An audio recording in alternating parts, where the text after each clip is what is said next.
Chapter 4. When Jim's clothes had dried out, the boys set up the tent, looked over the canoe and its cargo to see what damage had been done. Most of the paint was scraped off the bottom of the canoe, but fortunately there was no tear in the canvas. Only a little of the food was spoiled, and the waterproof covering of the sleeping bags had kept them dry inside. "We were pretty lucky at that," Lindsay said after they ate supper. "Next time I'll think twice about turning down a nice comfortable 2-mile carry." "We wouldn't have been so lucky if you hadn't kept those matches dry," Jim answered. "I've broken trail in 50 below, and it didn't feel half as chilly as I did before we got that fire going." It must have been 10 or 12 degrees under the freezing mark that night. Though the snow had ceased at dark, a blusterous wind still wailed in the spruce. The tent, solidly pegged down, gave them some shelter from the cold. Once they were inside the eiderdown sleeping bags, a drowsy warmth came over them. The wind in the trees was a soothing sound that soon lulled them to sleep.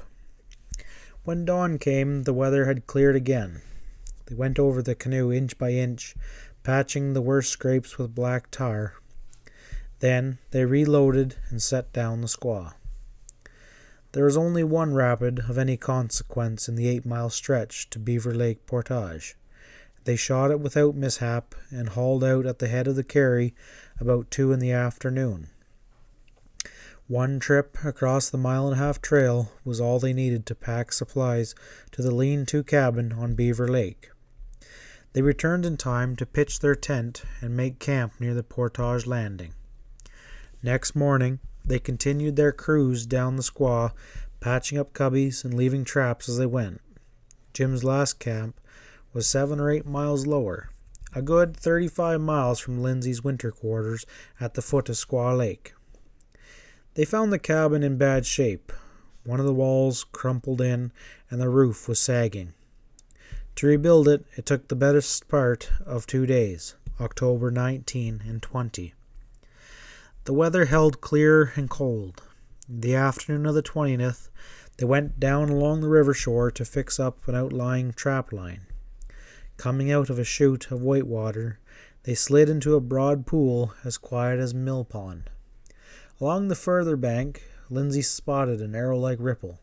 "Look," he warned, "something swimming." Jim saw it too.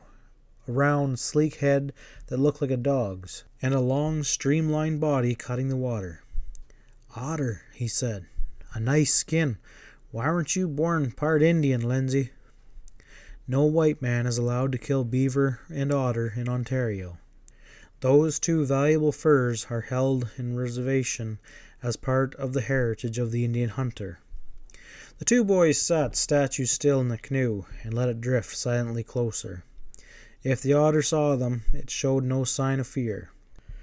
Out from a clump of dry grass swam a second animal, its mate perhaps, and the pair cruised along in company for 50 yards or more. Then Lindsay struck the water a resounding slap with his paddle, and in a twinkling the otters had dived down out of sight. 20 minutes later, working together on a trap house a few feet from the river bank, they caught a glimpse of another fur-bearer. Right under their noses, the sinuous dark body of a mink glided out of a thicket and made for the water. Jim looked after him gloatingly. "I'll be seeing you again, big feller," he exclaimed. "I know just the spot to catch you in the water set." Lindsay pretended to be envious. "Look at all the fur down here," he snorted. "Anyone could be a trapper with mink running right over their feet." Jim grinned and then turned serious. "It's a funny thing, though. Did you notice we ain't seen a moose since we left your ground? I've been wondering about that. I haven't seen a track this side of Sucker Lake." "Yeah, it is kind of queer, all right," the younger brother nodded. "Dad always called this good moose country down the squaw." They were nearly at the end of the trapline now. A short paddle took them across a broad, shallow place in the river, and they stopped a few minutes to watch the trout spawning on the sandbars. Big, gleaming fish with spots of blue and scarlet enameled on their silver sides. "I'd like to show this to some of our fishing parties from the States," Jim laughed. "Wouldn't their eyes pop out? Look at that old whopper, 7 pounds if he's an ounce." At the entrance of a little brook on the south side of the river, they landed to set up a cubby. Jim could find no pole to his liking near the spot, and taking an axe he went a short distance up the brook, looking for a dead spruce. The snow, 3 or 4 inches deep, was ideal for tracking. He had gone only a few yards when he stopped with a whoop of joy. There was the unmistakable track of a fisher crossing towards the bank of the little stream. "What is it?" called Lindsay. "Fisher track," he answered. "Here's some mink siding, too, and say, I'll take that back about the moose. Young bull or cow left here in a hurry a little while ago." "Let's see," said Lindsay, plowing through the underbrush. They bent together over the deep, dark prints, and then looked ahead to see where the moose had gone. "There's no use trailing, I reckon," said Jim. "I left the rifle at camp, and I think it's a cow anyway." Lindsay did not answer for a moment. He had gone on a little way into the woods when his voice came back in a note of astonishment. "Good gosh!" Jim heard him say, and went to join his brother at a run. Alongside the moose track was an entirely different mark in the snow. A great oval-shaped print with the plain impressions of 4 toe pugs. It looked like a dog track, but it was bigger.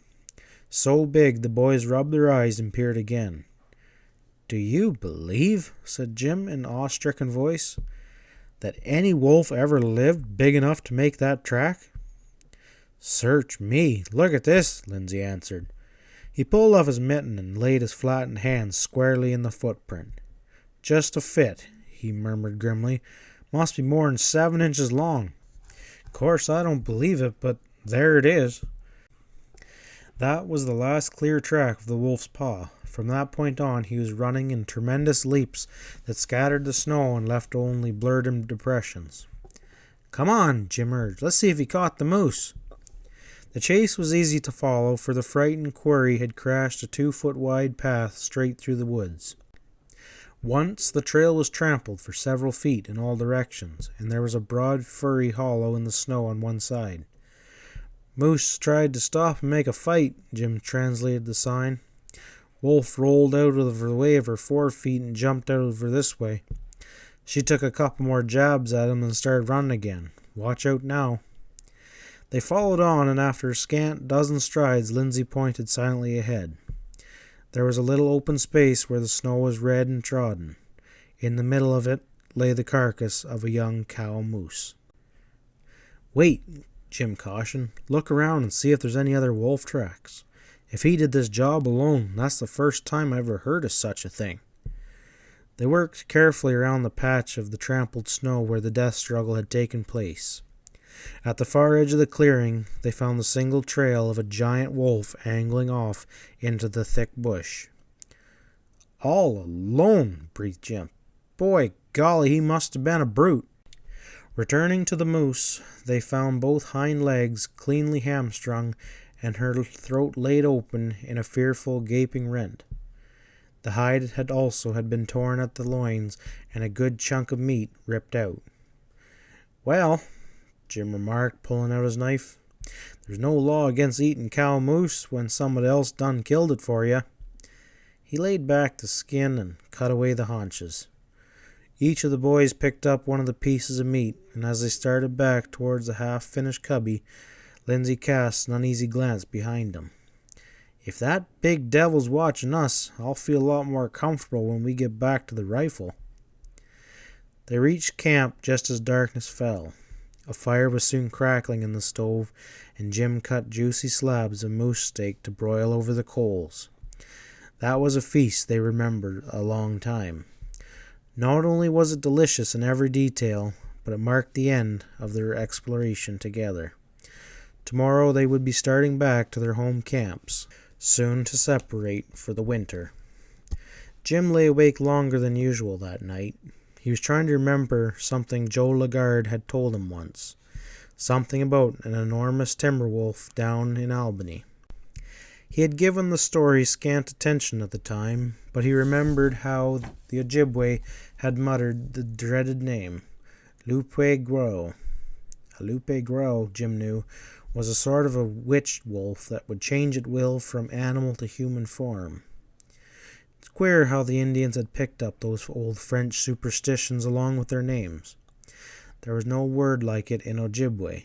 A wolf was a wolf. You killed him on sight because he was a thief and a destroyer of game. Also because there was a bounty on his gray hide. But as for being afraid of a wolf, you might as well go in fear of a snowshoe rabbit. He rolled over comfortably. A soft snore from the eiderdown announced that Lindsay was already asleep. The wind had died down and was getting colder. Ice on the river in the morning. Ho-hum. His drowsy yawn was checked midway by a sudden sound in the bush. A deep-throated, quivering howl that rocketed high among the spruces and died away in the gasping silence. The boy sat bolt upright. A shiver ran down his spine, and he could feel the short hair bristle at the back of his neck. Lindsay stirred and muttered, but did not awake. It seemed to take Jim a desperate while to pull on his breeches and boots, his hands fumbling at the laces. His nerves were taut, waiting for the repetition of the wolf cry. At last he was ready. He groped for the rifle, threw off the safety catch, and pushed open the cabin door. Outside, the snow and the bright starlight brought every detail of the camp into sharp relief. Not even the snap of a twig broke the silence. Jim stood there listening, watching for what might have been a full minute. Then he stepped softly over to the rack where they had slung the moose meat. The 2 hams were suspended from a pole, 6 or 7 feet high off the ground. Setting his rifle against the tree, the boy selected a higher crotch in which to brace the pole and fastened it securely there. Reaching upward as far as his arm could reach, his fingers missed the haunches of meat by more than a foot. He waited several minutes longer till the cold began to pierce his mackinaw, but the howl of the wolf did not come again. At last he went inside, undressed once more.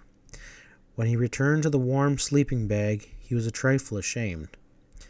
"Guess I was only half awake and it scared me," he told himself. "Those Indian yarns give you fool notions." In no time at all, he was fast asleep. Lindsay's voice, loud and angry, broke into his morning dreams. "The dirty, black-hearted so-and-so," the youngster was raving. "I'll kill that big robber if I have to follow him all winter." Jim crawled hastily from the fir boughs to the door of the hut. "What's up?" he asked, but his eyes told him before the other boy could reply. The pole had been jerked down out of its crotch, and both haunches of meat were gone. "Look!" cried Lindsay, pointing to the blur of tracks in the snow. "The same wolf, that big one. Why in thunder didn't we hang that meat out of reach?" "I did," answered Jim in astonishment. "I heard him howl last night and came out and raised the pole. I swear it was 10 feet high." Dressing quickly, he ran out to join his brother. "Here's the way I had it," he said, demonstrating with the long stick of spruce. "The meat was way up there, and I had this end braced so strong it would bear a man's weight." "Yeah?" said Lindsay with ill-conceived doubt. "Maybe you dreamed it. Anyway, the steaks are gone and we have to go back to bacon for breakfast." Jim bent over the tracks in the snow, then looked up, measuring the distance. "He jumped from here," he said, his voice filled with awe. "Hit it from the side and hung on. But to pull that pole loose, he must weigh as much as I do. 180 pounds. Gosh, old hemlock, what a wolf!" Lindsay began to become convinced. "If he's as big as that," he said, "he'd be worth going quite a ways to see. Boy, wouldn't his hide make a swell rug for the cabin at Wapping? What say we go after him? No one can steal a week's grub from me and get away with it." Jim chuckled. "Maybe he felt the same way," he suggested. "After all, it was his moose." "No, kid, we're not starting on any wolf hunt today. See that ice in the river? That means we best hustle back." There was no dodge in this argument. A skim of ice 2 to 3 feet wide extended from the shore to the edge of the current. If the cold continued, they would soon be unable to use the canoes. Stowing the remains of their food in the duffel between the thwarts, They launched their craft and made for an early start.